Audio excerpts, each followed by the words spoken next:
gəzirsən və istər lap beləcə nisbətən kasıb olan məsələn Budapest şəhərində, yəni demək ki, hər 100 metrdən bir, 150 metrdən bir skamyalar var. Yəni elə bir hardasa özün evdə hiss edirsən ki, yoruldum, əyləşdim, kimisə gözlədim.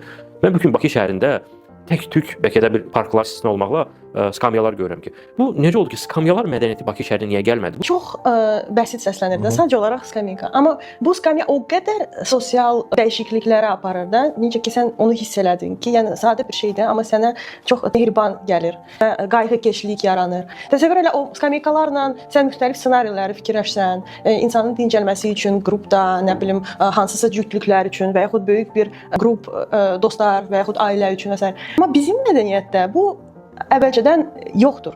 Kəndlərə biz getsək, məsəl üçün Rus kəndlərində, məsəl üçün İvanovka, Slavyanka və yaxud Şəmkirdə daha çox Alman və Ruslar yaşayan yerlərdə görürük ki, bir hasarın dibində bir dənə skamyaka var. Yəni orada hələ də o mədəniyyət qalıb, çünki onlar o mədəniyyəti xaricdən gətiriblər, özləri ilə gətiriblər. Bizdə isə kişilər çayxanalarda bir mühit yaradır. Bir dənə ağacın altında bir dənə balaca çayxana hər kənddə həmişə var. Bu bizim mədəniyyətimizdir. Qadınlar çölə çıxmırlar. Çölə çıxırlar ancaq qohumların yanına və s. Bu bizim təməldə duran deyək ki, mədəniyyətimizdir.